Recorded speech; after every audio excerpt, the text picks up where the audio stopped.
दोस्तों, क्या बीजेपी ने हिंदुत्व का त्याग कर दिया है? क्या बीजेपी सत्ता जिहाद कर रही है?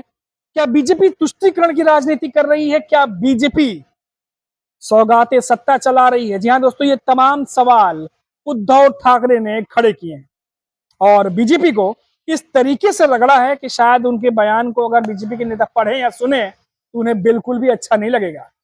उद्धव ठाकरे ने गिन गिन कर, चुन चुन कर वही बातें कही हैं जो चुनाव के दौरान बीजेपी के नेता उद्धव ठाकरे के बारे में कह रहे थे।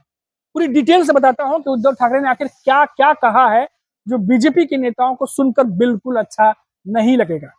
नमस्कार दोस्तों, मेरा नाम है मनीष कुमार सिंह और आप देख रहे हैं 4 PM महाराष्ट्र। दोस्तों, उद्धव ठाकरे बड़े नेता हैं महाराष्ट्र के और आपको पता है कि इन दिनों सबसे ज्यादा चर्चा जो है वो चल रही है सौगाते मोदी। जी हाँ दोस्तों, सोशल मीडिया हो या चैनल्स हो, आप हर जगह खबर देख ही रहे होंगे सौगाते मोदी जो होने वाला है।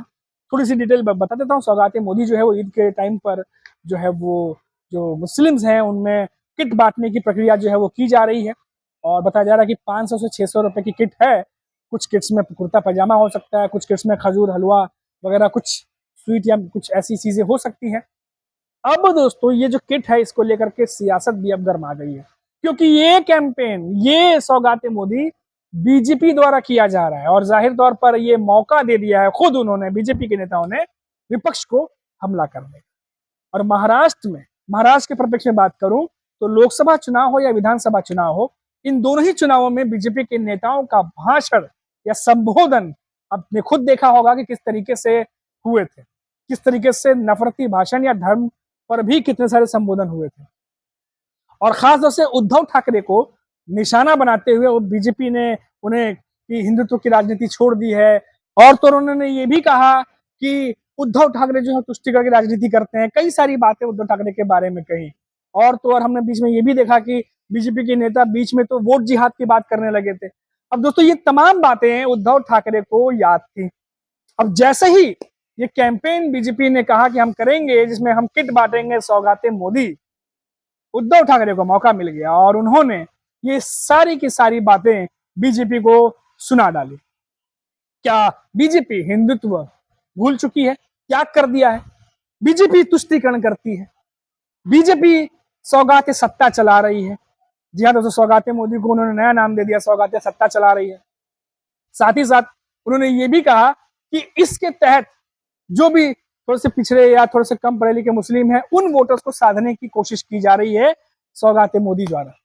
अब ऐसी कई सारी बातें उद्धव ठाकरे ने कही हैं और भी कई बातें कही हैं, लेकिन अब ये बातें बीजेपी को बिल्कुल भी अच्छी नहीं लगेगी क्योंकि बिहार में चुनाव है और लगातार जो जानकार हैं, जो एनालिसिस हैं, वो यही बातें कह रहे हैं कि ये जो कैंपेन है ये कहीं ना कहीं बिहार चुनाव को देखते हुए भी किया जा रहा है। क्योंकि बहुत पीछे नहीं जाऊंगा दोस्तों, आप होली के समय आपको याद होगा कि होली के समय पर किस तरीके की बयानबाजी हो रही थी। बीजेपी के नेताओं के कई सारे बयान जो है वो यूट्यूब पे भी है, सोशल मीडिया पे आप देख सकते हैं कि होली पर क्या क्या कहा गया था। और अब यही बीजेपी के नेता किट बांटेंगे और वही उद्धव ठाकरे कहते नजर आ रहे हैं कि जो मुसलमानों पर तंज करते हैं, जो नेता मुसलमानों के बारे में बोलते हैं, खिलाफ बोलते हैं, अब वो टोपी पहन के जब सौगाते मोदी के किट बांटेंगे तो देखना दिलचस्प होगा। उद्धव ठाकरे ने उस पर चुटकी भी ली है दोस्तों। अब देखते हैं कि ये जो पूरा कैंपेन है ये कैसे चलेगा, ये भी अपने आप में बड़ा दिलचस्प होगा देखना, जैसा कि उद्धव ठाकरे कह रहे हैं। लेकिन दोस्तों, एक बात जो है वो देखनी पड़ेगी कि उद्धव ठाकरे के बारे में जो जो शब्द का इस्तेमाल किया गया था, उद्धव ठाकरे वो कुछ भी नहीं भूले हैं और आज मौका पड़ते ही उन्होंने ये सारी बातें निकाल दी है।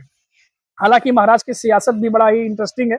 दिल्ली की सियासत की गूंज तो लगातार आप तक पहुंचती होगी, लेकिन महाराष्ट्र की सियासत भी कम इंटरेस्टिंग नहीं है। देख लीजिए, उद्धव ठाकरे की बात कर रहा हूँ और भी एक चीज बताता हूँ दोस्तों जो उद्धव ठाकरे से जुड़ी हुई है, और वो जो बात है वो ये है कि उद्धव ठाकरे लगातार बीजेपी को निशाने पर तो रखते ही हैं, साथ ही साथ उन्होंने एकनाथ शिंदे को भी निशाने पर लिया है। क्योंकि पिछले कुछ दिनों से हमने देखा था कि एकनाथ शिंदे और उद्धव ठाकरे के बीच में खटपट कुछ ज्यादा ही बढ़ गई है।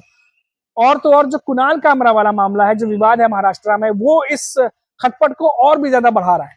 क्योंकि कुणाल कामरा ने क्या कुछ कहा था वो दोहराने की जरूरत नहीं है, आपने वो देख ही चुका होगा, आपने खबर पढ़ ली होगी, इतना ज्यादा वायरल है।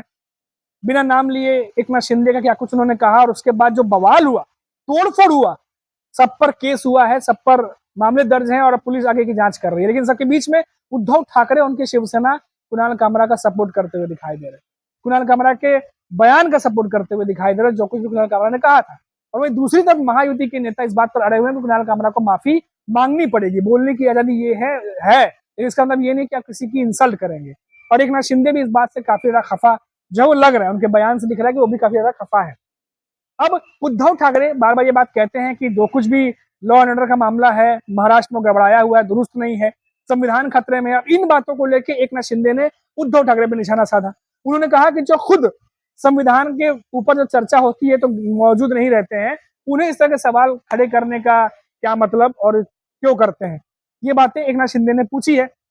अब हालांकि दोनों के बीच में संविधान को लेकर बात हो, लॉ एंड ऑर्डर को लेकर बात हो, लेकिन मामला ये है कि दोनों ही जो नेता हैं और उनके पार्टी के जो नेता हैं, कार्यकर्ता हैं, वो सभी कुणाल कामरा वाले मुद्दे पर लेकर के भौहें जो है वो सबकी तनी हुई है। अब कुणाल कामरा जो है भले मुंबई में ना हो, मुंबई पुलिस जो है लगातार उनसे संपर्क कर रही है। कुणाल कामरा ने साफ कह दिया कि मैं माफी मांगूंगा ही नहीं, और जब तक कोर्ट नहीं कहता, न्यायालय नहीं कहता, मैं माफी नहीं मांगूंगा। और वो अपनी जगह अड़े हुए हैं, और तो और अड़े तो हुए ही हैं। एक नाथ शिंदे के ऊपर वीडियो बनाने के बाद उन्होंने फाइनेंस मिनिस्टर निर्मला सीतारमण पे भी वीडियो बना के पोस्ट कर दिया। यानी एक तो पहले से ही बवाल नहीं थमा था, ऊपर से एक नए बवाल को जन्म दे दिया। अब उस पर भी बीजेपी के नेता खफा है और कार्रवाई की मांग कर रहे हैं। दूसरी तरफ देवेंद्र फडणवीस उन्होंने भी कहा कि कार्रवाई होगी। अब देखिए दोस्तों, इस पर क्या होगा आगे, क्या नहीं होगा, ये तो आने वाला वक्त बताएगा। लेकिन इतना जरूर है कि ये महाराष्ट्र में जो सियासी पारा है वो बहुत ज्यादा चढ़ा हुआ है। और आज जिस तरीके से उद्धव ठाकरे ने बीजेपी पर निशाना साधा है, जाहिर तौर पर उद्धव ठाकरे का ये बयान दिल्ली में बैठे बीजेपी के आला नेताओं को बिल्कुल पसंद नहीं आएगा, क्योंकि कहाँ इसको एक दूसरे तरीके से पेश करने की कोशिश की जा रही है बीजेपी की तरफ से, और यहाँ उद्धव ठाकरे जो है वो सीधा हमला बोल देते हैं बीजेपी पर उनकी इस कैंपेन को लेकर के। सौगाते मोदी जो कि बीजेपी नाम दे करके उसको प्रचार प्रसार कर रही है, जिसके तहत क्या क्या होगा मैंने आपको बताया, कैसे आला नेता जो बीजेपी के वो पॉजिटिव पॉइंट गिना रहे हैं।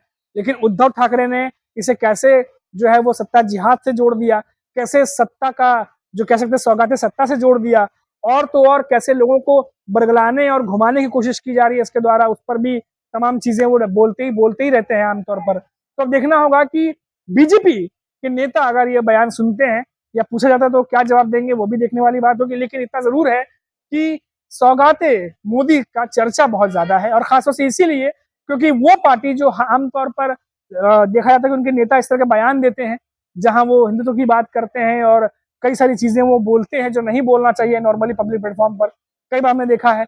अब इस तरीके से बयानबाजी देने वाले जब इस कैंपेन से जुड़ेंगे और जब किट बांटेंगे तो अपने आप में देखना होगा कि किस तरीके से ये कैंपेन चलता है। और साथ ही साथ जैसा मैंने आपको बताया कि होली बहुत दिन नहीं हुआ अभी गुजरे हुए, और किस तरीके का माहौल होली में हो गया था आपने देखा ही था।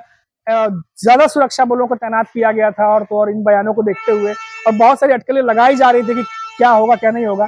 लेकिन खैर अब देखा जा रहा है कि सौगाते मोदी जो है वो जब किया जा रहा है, तब आने वाले समय में देखते हैं कि इसका क्या असर पड़ता है।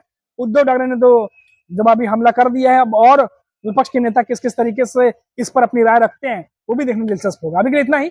आप देखते रहिए 4 PM महाराष्ट्र। नमस्कार।